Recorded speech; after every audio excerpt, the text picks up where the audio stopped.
Corría la noche del 8 de octubre de 1983, cuando una familia a quienes el mundo conocería más tarde bajo el apellido McPherson se encontraba reunida en su aislada casa de campo en las montañas de Connecticut. Era una velada familiar ordinaria.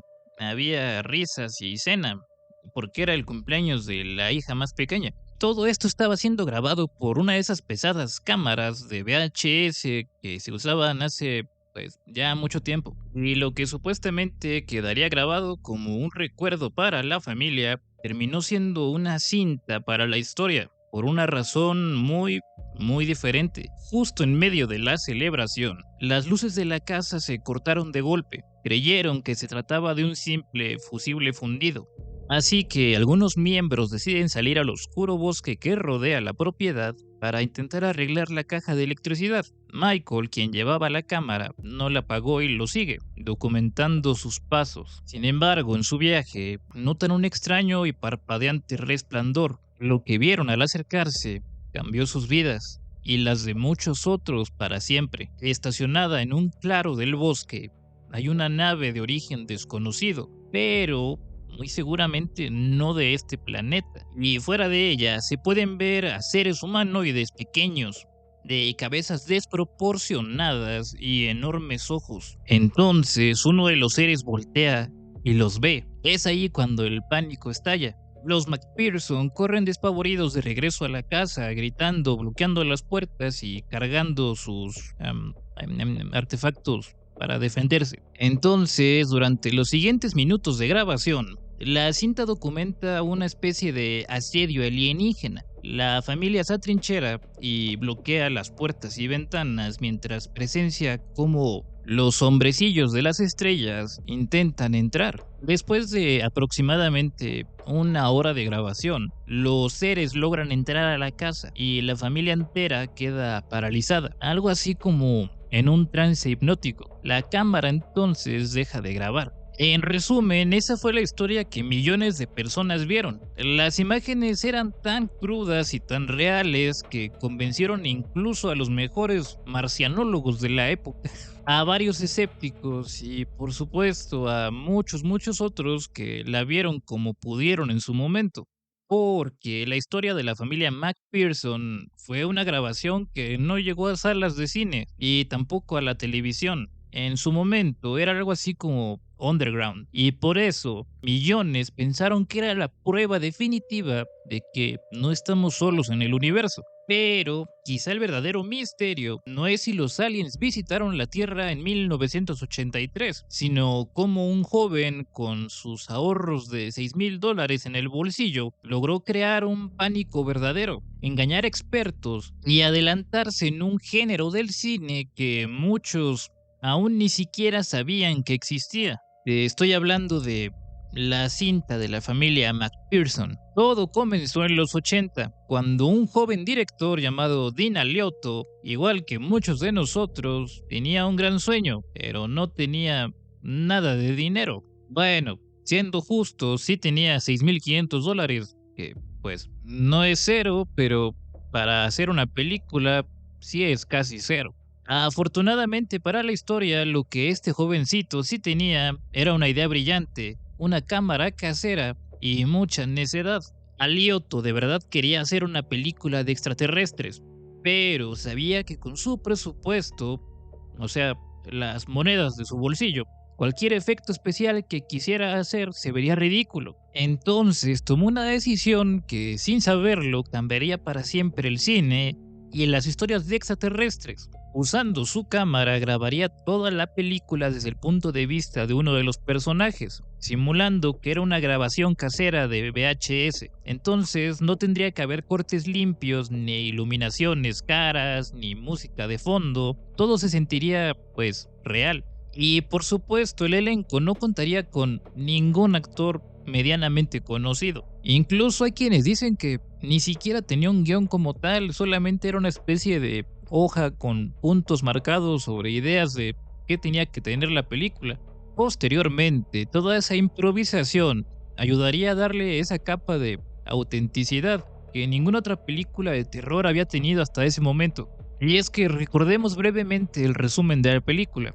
Básicamente es una cinta que arranca con, pues, una reunión familiar aburrida. Luego, de la nada, empiezan a suceder cosas extrañas y poco a poco nos vamos dando cuenta de que todo es provocado por entidades alienígenas, que además de todo, muy pocas veces logran verse en cámara, lo que consiguió perfectamente el efecto de realismo.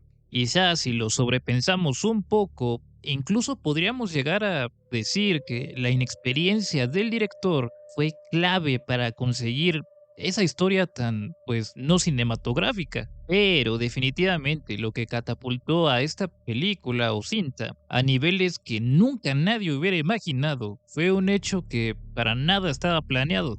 Cuando llegó el momento de la distribución, recordemos que Alioto no contaba con mucho presupuesto, así que la empresa encargada de hacer el trabajo no era para nada una de esas grandes casas de Hollywood. Y después de haber distribuido unas cuantas copias en VHS por correo y algunos videoclubs, resultó que la gran parte de copias se destruyeron porque donde las tenían guardadas se quemó.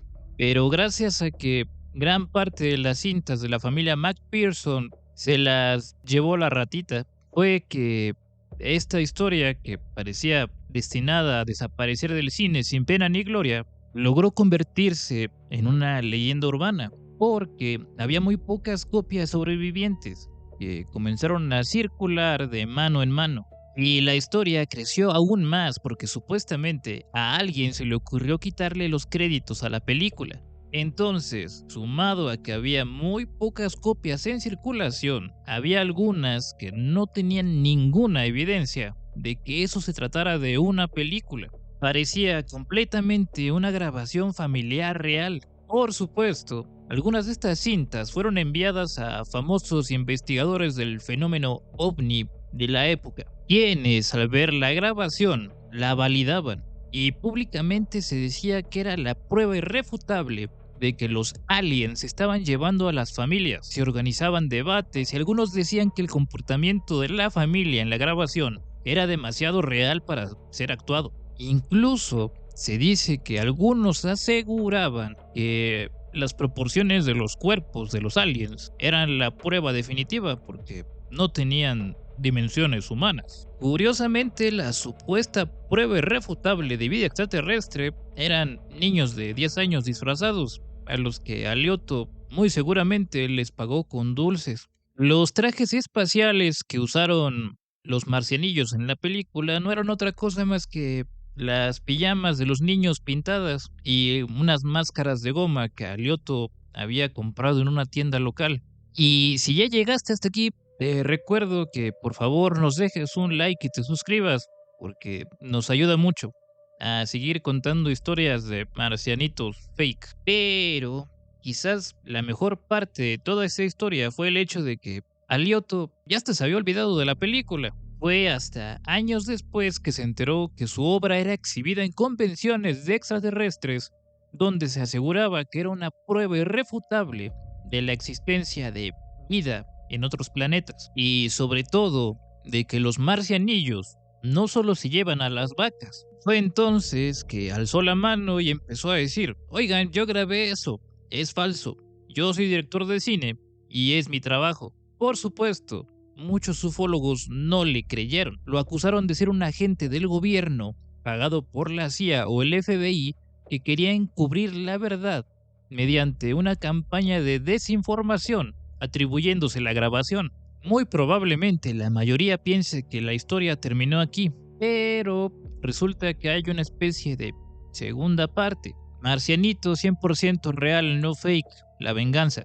Ya en los 90, la cadena UPN vio el potencial de la historia y se acercó a Alioto, haciéndole una propuesta que era básicamente: ¿quieres hacer tu película, pero esta vez sin pijamas y con más dinero? Y fue entonces que nació la película Abducción alienígena, incidente en el condado Lake. Y fue en este remake donde por primera vez se usó el apellido McPherson para la familia. La historia era básicamente la misma, los personajes sumamente parecidos y en general lo único que pasó fue que mejoraron la calidad en ciertas cosas, pero la esencia fue siempre igual. Y sabiendo lo que había pasado con la primera versión, esta vez fueron al engaño en serio. Planearon una emisión creíble, intercalando el metraje de la película con entrevistas falsas a supuestos policías, psicólogos, forenses y expertos que analizaban el caso. También decidieron emitir este programa sin avisar claramente que era una obra de ficción. Y por supuesto, cuando el programa se emitió, los teléfonos de emergencia en varias ciudades de Estados Unidos colapsaron porque la gente llamaba a la policía aterrorizada, preguntando si de verdad había aliens llevándose a las personas. Fue un fenómeno solamente comparable con la emisión en radio de la Guerra de los Mundos de Orson Welles en 1938.